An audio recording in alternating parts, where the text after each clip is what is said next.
Salut à tous, aujourd'hui je vais vous donner la réponse à la fameuse vidéo précédente avec l'énigme des 100 €. Alors évidemment, si tu n'as pas vu cette vidéo, va consulter la vidéo parce que sinon tu vas te faire spoiler. Générique.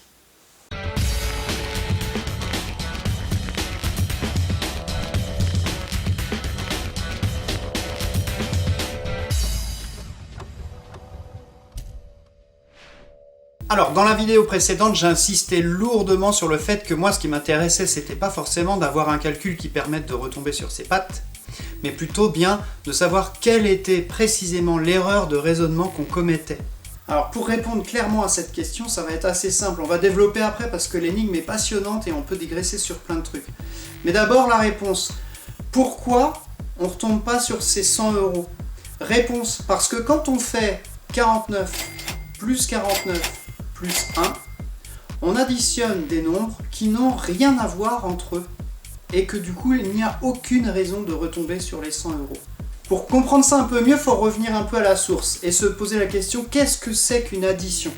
Alors sans refaire un cours complet, une addition, on pourrait dire assez simplement que c'est la réunion et le dénombrement d'un ensemble d'éléments de même nature.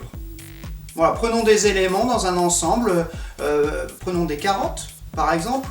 Un ensemble de carottes, on peut très bien les réunir, les dénombrer. Mais ce dénombrement ne fonctionne plus du tout si je commence à mettre dans mon ensemble des bananes. À ce moment-là, je ne peux plus dénombrer les choses puisqu'elles ne sont plus de même nature. Alors dans notre cas précisément, avec l'énigme de la vidéo précédente, l'énigme des 100 €, que représentent les 100 €? Les 100 € représentent la somme initiale que j'ai empruntée.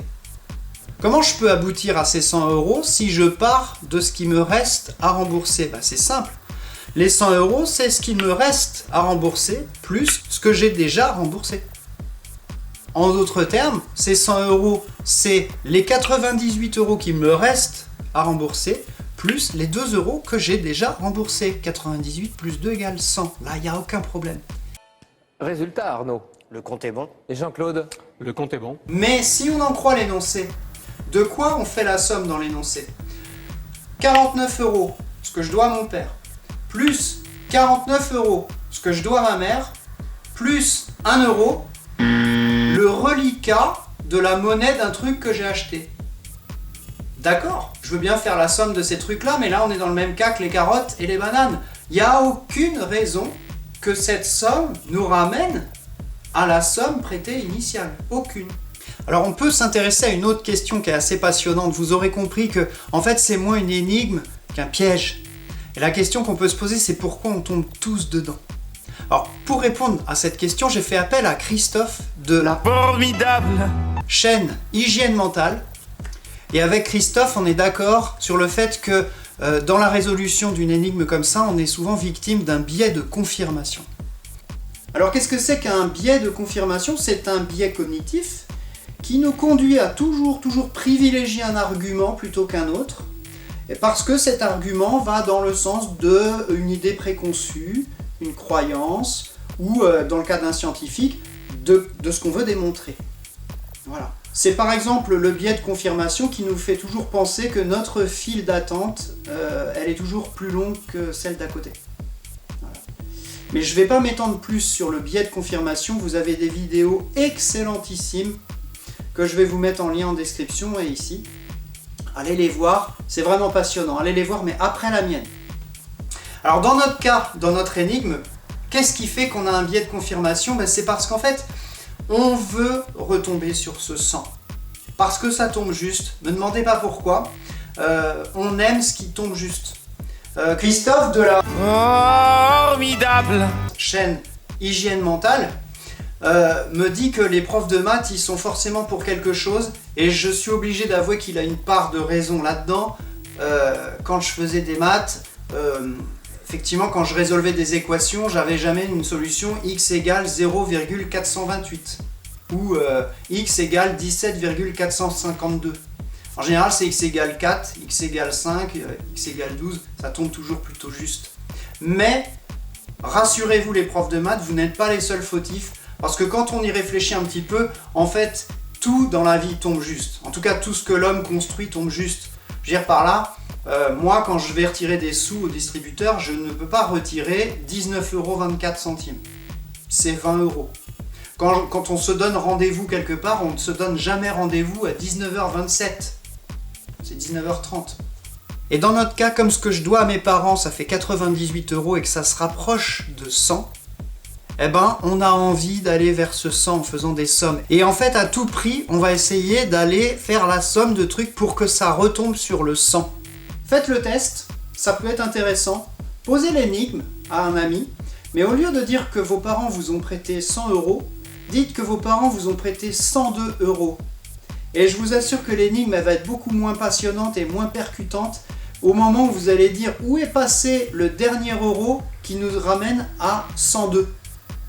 Marchera pas.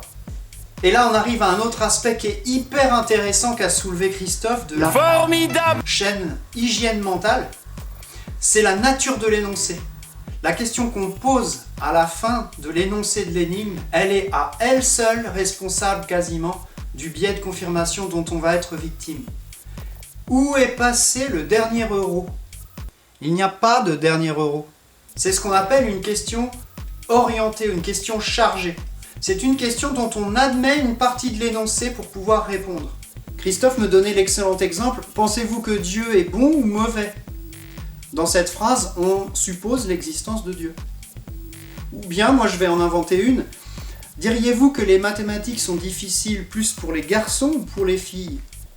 Dans cette phrase, on présuppose que les mathématiques sont difficiles. Alors moi, les questions orientées comme ça, ou les questions chargées, je trouve que c'est hyper intéressant. Et Christophe, si tu regardes cette vidéo, je te réclame officiellement une vidéo sur ce domaine sur ta chaîne YouTube. Les coachs sont très habitués à ce genre de questions. Depuis quand dirais-tu que tu vas de mieux en mieux ? Ou alors les vendeurs et les commerciaux. Diriez-vous que votre besoin d'une nouvelle cuisine vient d'un manque d'ameublement ou d'un manque d'espace ? Et bien entendu, les instituts de sondage qui sont friands de ce genre de questions. Êtes-vous pour l'application de cette politique de l'emploi, quitte à ce qu'elle conduise le pays à une augmentation du chômage de 10% comme en Allemagne ? Voilà monsieur, dame, j'espère que cette vidéo vous a plu. Pour résumer, l'erreur de raisonnement, elle vient du fait qu'on additionne entre eux des nombres qui n'ont rien à voir, à savoir un restant dû et un reliquat de monnaie. Et pourquoi on fait cette somme ? Parce qu'on est poussé implicitement à faire une somme qui nous fait tomber juste vers un 100 € qui nous plaît bien, parce que l'énoncé est ainsi fait. La morale de cette histoire, la lurette, la lurette. Tout ça pour dire que dans le fameux débat, est-ce que les maths servent à quelque chose ? Moi, c'est pas un débat qui m'intéresse plus que ça, mais en tout cas, si elles servent à une chose, c'est à raisonner correctement. Et dans notre cas, ici, c'est un jeu, c'est pas grave, c'est ludique, ça n'a pas de conséquence de faire cette erreur de raisonnement. Le problème, c'est que si on est dans un domaine un petit peu plus conflictuel, un petit peu plus sérieux, un petit peu plus clivant, comme je pense par exemple à la politique ou à la religion, faire cette erreur de raisonnement, c'est déjà beaucoup plus lourd de conséquences. Donc si j'ai 3 choses à dire, c'est faites des maths, pas la guerre, abonnez-vous à la chaîne Matador, et 3, ne prenez pas de risques. Calculez-le.